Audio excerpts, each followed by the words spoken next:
मंदिर हो मुक्त हो जाइए जीव। ये जीव मुक्त कब होगा? जब इसकी बुद्धि में संसार नहीं होगा, तब ये जीव मुक्त होगा। जाना तो सब है, जिसका स्टेशन पहले आ गया वो पहले निकल जाएगा, पहले उतर जाएगा। किसी का स्टेशन पहले आता है, किसी का 2 स्टेशन बाद स्टेशन आता है। उतरना सबको है, एक दिन इस यात्रा को सबको समाप्त करना है। जीवन की यात्रा समाप्त होती है तब अंतिम यात्रा प्रारंभ होती है। एक बार क्या हुआ कि एक ब्राह्मण देव थे, देव ऋषि नारद उनके पास आया करते थे।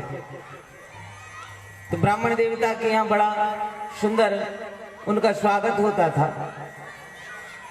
नारद जी समय समय पर कभी कभी कहा करते थे, भैया अब चल दो, अब तुम्हारे भजन की बेला है, भजन का समय है, अब भजन करो, अपने जीवन का कल्याण करो। वो कहता है नारद जी जरा रुको, अभी अभी बच्चे समझदार हुए हैं, जरा ये किसी कार्य से लग जाएं। ये जो बालक मस्ती कर रहे हैं इनको रोका जाए, है ना। ये जो शोर कर रहे हैं ना, कोई जाकर के इनको कहे शांति बनाए थोड़ी।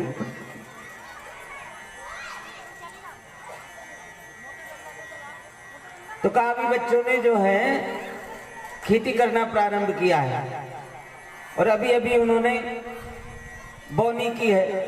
महात्मा जी जरा फसल निकल के घर आ जाए फिर मैं चलूंगा। अब ये बालकों की चिंता में नारद जी को इसने कहा, नारद जी चले गए। कुछ वर्षों बाद नारद जी पुनः लौट करके आए तो देखा जिस खाट पर ये बैठे रहते थे वो खाट सूनी है, उस पर कोई नहीं बैठा। तो वहां बच्चे खेल रहे थे, मुझसे पूछा भैया यहाँ पर जो दादाजी बैठे थे वो कहाँ गए? तो बोले आप कौन? बोले मैं उनका मित्र हूँ। कहा आप जानते हो, आप उनके मित्र हो ना, आप जिस दिन से मिल करके गए थे ना उस दिन के बाद कुछ ही दिनों बाद उनकी मृत्यु हो गई, वह मर गए, अब वो यहाँ नहीं है। अब देवी ऋषि नारद जी ने सोचा मैं हर प्रत्येक लोक में जाता हूँ, मुझे वह कहीं मिला ही नहीं, जो मरने वाला है वो कहीं ना कहीं तो गया होगा। आया है सो जाएगा राजा रंग फकीर। अब ये न स्वर्ग में मिला मुझे, न नरक में मिला, तो ये गया कहाँ? आंख बंद करके देव ऋषि नारद ने अपने योग बल से देखा ना तो इसको पता चला, क्योंकि इसके मन में खेती की चिंता थी, अपने बच्चों की खेती की चिंता, कैसे खेती करेंगे, कैसे खेती करेंगे। तो ये खेती में जुतने वाला बैल बन गया, हल में जुतने वाला बैल, और बैल बन करके उसकी गौशाला में बंधा पड़ा है। अब बैल के रूप में देव ऋषि नारद पहचान गए, ये तो वही आत्मा है जो यहाँ पर खटिया पे बैठी रहती थी। अब ये बैल बना पड़ा अपने घर, अपने पुत्र के यहाँ। बैल के कान में जाकर के देव ऋषि नारद जी ने कहा भैया मैं कह रहा था ना कि तुम मेरे साथ चलो भजन करो तो मुक्त हो जाते, देखो तुम्हें संसार की चिंता ने बैल बना दिया, इन पुत्रों की चिंता ने बैल बना दिया। चलो कोई बात नहीं, बैल की योनि में ही मेरे साथ चल दो और भगवान का भजन करो। अब इस बैल ने कहा देखो अभी अभी फसल पक्की है, फसल कटेगी, उसको घर में लाना पड़ेगा, और यदि मैं समाप्त हो गया तो फसल घर में कैसे आएगी? तो मैं अभी तो नहीं जा सकता, आप कुछ दिनों बाद आना।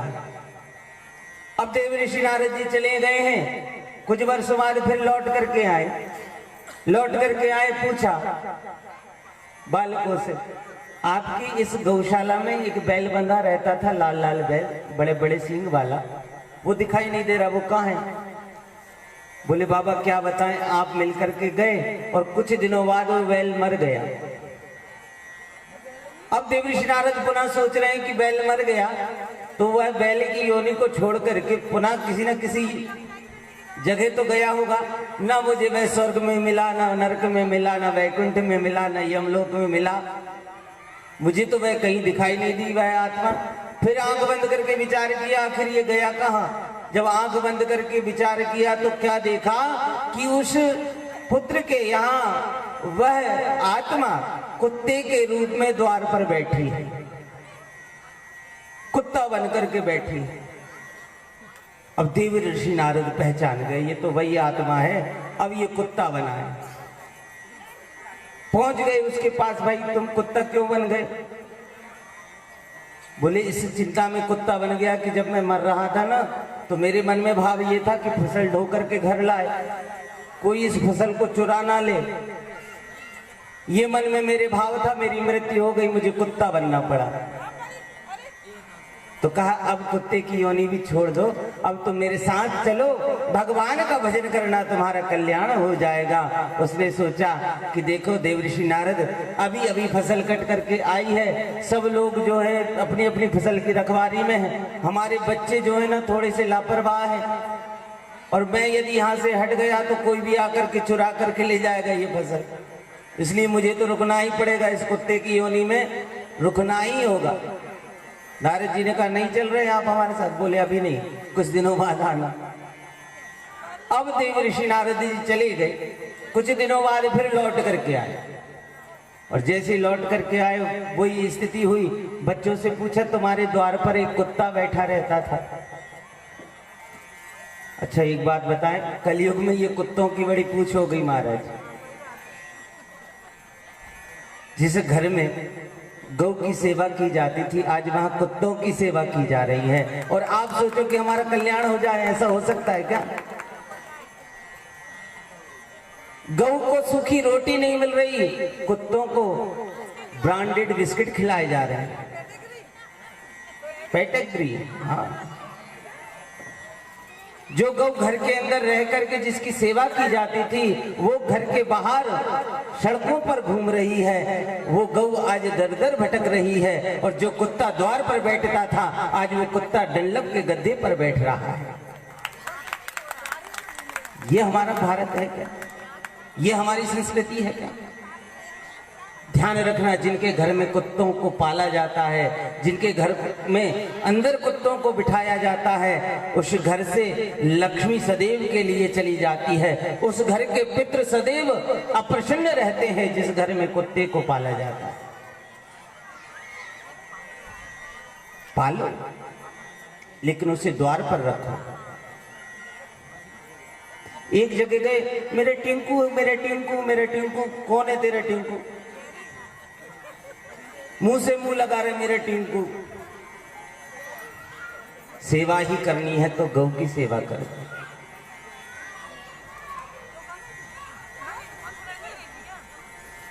गौ में सारे देव निवास करते हैं ना, गौ के बिना गोपाल की सेवा नहीं होती, और गौ के बिना भगवान शिव की सेवा भी नहीं होती।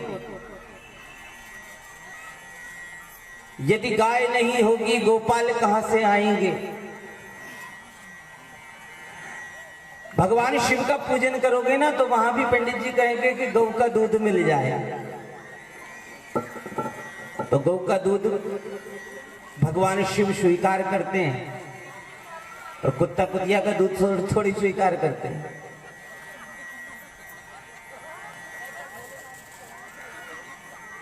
यदि गाय नहीं होगी, गोपाल कहां से आएंगे? क्योंकि शिव जी का पूजन भी गौ दूध से होता है। यदि गाय नहीं होगी, गौ दूध कहां से लाओगे? यदि गाय नहीं होगी, गौ घृत कहां से लाओगे? ठाकुर का भोजन भी माखन का होता है। ठाकुर का भोजन भी माखन का होता है। यदि गाय नहीं होगी, यदि गाय नहीं होगी, नवनीत कहाँ से लाओगे? यदि गाय नहीं होगी, नवनीत कहाँ से लाओगे? और घर में भी यदि स्वच्छता रखनी है तो गौ का गोबर अवश्य होना चाहिए। देखो ये जितनी बीमारियां आज बढ़ी है ना, ये सिर्फ इसलिए बढ़ी हैं कि हमने जिस घर में गोबर हम लीपते थे उस घर में कभी बीमारी निवास नहीं करती थी, लेकिन हमने टाइल्स और फर्श लगाना प्रारंभ कर दिया। उस घर से हमेशा हमेशा के लिए उस घर में बीमारियां आ गई।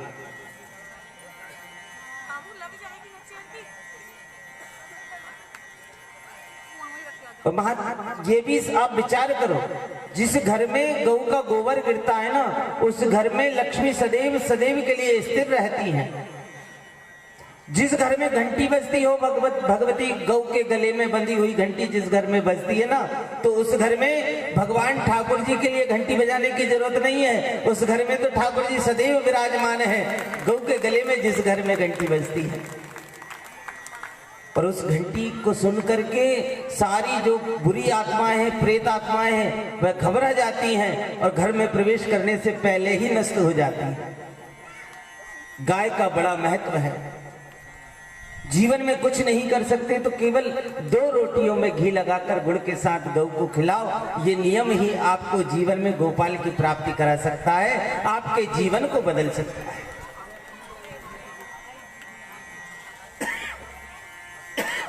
गौ पालन अवश्य करो, क्योंकि गोपाल गौओं के ऊपर कृपा करने के लिए ही पधारे हैं।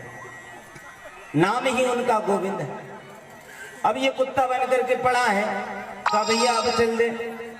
इसने कहा अभी नहीं, अभी अभी फसल कट के आई है, मुझे देखना पड़ेगा। अब नारद जी चले गए। नारद जी चले गए तो कुछ दिन बाद फिर लौट करके आए। कहा भैया आपके यहाँ जो कुत्ता था वो कहाँ गया? तो बोले वो तो शांत हो गया। नारद जी ने पुनः आंख बंद करी, देखा ये गया कहाँ? तो आप जानते हो जहां पर अनाज रखा हुआ था जिस कोठरी में, उस कोठरी में एक बिल था। उस बिल के अंदर ये आसक्ति के कारण, इस संसार की आसक्ति के कारण सांप बन करके पड़ा हुआ था। कितने जन्म खराब हुए इसके बिना भजन के। ये संसार से प्रेम करता था, संसार से आसक्ति के कारण इसे बैल बनना पड़ा, इसे कुत्ता बनना पड़ा और आज सर्प बन करके उस बिल में पड़ा हुआ है। नारद जी ने पुनः कहा भैया अब तो सर्प योनि में तू मेरे साथ चल दे। इसने कहा यदि मैं तुम्हारे साथ चला गया तो सारा अनाज चूहे खा जाएंगे, मेरे बेटों का नुकसान हो जाएगा। बेटा बेटियों से प्रेम करो, लेकिन अपने जीवन का भी ध्यान रखो।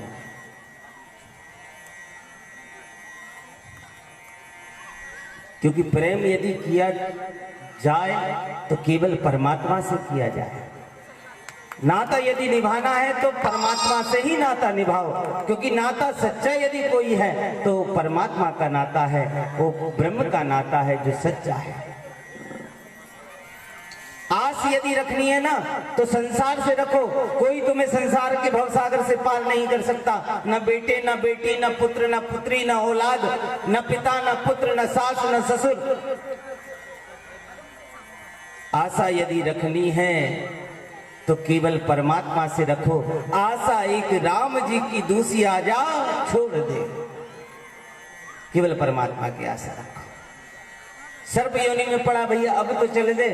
कहा मेरा अनाज, ये मेरे पुत्रों का अनाज चूहे खा जाएंगे, मुझे इसी योनि में रहने दो, मेरे बेटों का नुकसान हो जाएगा। नारद जी ने सर पे हाथ रखा, वारे धन्य है, इतने जीवन बिगाड़ करके भी तू अपने पुत्र के मुंह में फंसा हुआ है, पुत्रों के मुंह में फंसा हुआ है। अब ध्यान रखना, जब तू बुलाएगा ना तभी आऊंगा, अब मैं तेरे पास नहीं आऊंगा। देव ऋषि नारद जी वहां से चले गए। अब एक दिन क्या हुआ, उस घर में इसके पोते की शादी का शुभ अवसर आया। पोते की शादी में सब नाच रहे हैं, गा रहे हैं। ये बिल में पड़ा पड़ा देख रहा है, बड़ा सुंदर बैंड बज रहा है। अब सब ठुमक ठुमक करके नाच रहे हैं, तो इसकी भी इच्छा हो गई कि मैं भी अपने पोते की शादी में जरा ठुमका लगा दूं। तो ये नाग योनि में वहां पर पहुंचा। नाग जैसे ही निकल करके बिल से बाहर आया और पोते की शादी में जो ढोल बज रहा था उस ढोल की धुन पर ये मटकने लगा। जब इसको मटकते हुए देखा तो सांप सांप कह करके सब भाग गए। और वही बेटा जिसके मुंह में इसने इतने जीवन बिगाड़ दिए, वही बेटा मोटा सा लठ लेकर के आया और सांप की खोपड़िया में 2-3 लठ जब जमाए तब सांप को याद आया कि मैंने इस पुत्र के लिए जीवन कि 3 जन्म मैंने व्यर्थ गवा दिए और यही पुत्र आज मुझे डंडे से मार रहा है। हे नारद, तुम सही कहते थे, मैंने इस पुत्र मोह में 3 योनियों को नष्ट कर दिया। हे देवऋषि नारद, आ जाओ, अब मुझे ज्ञान हो गया है। जब ये संसार के पुत्र आपको डंडे से मारते हैं, जब ये संसार से आप धक्का देकर के निकाले जाते हैं, जब ये संसार वाले आपका अपमान करते हैं, तब ही परमात्मा की याद आती है, अन्यथा कोई परमात्मा की याद नहीं करता। संसार से अगर चोट खाई ना होती तो हे ठाकुर, हे कन्हैया, हे कृष्ण, तुम्हारी याद हमें आई ना होती।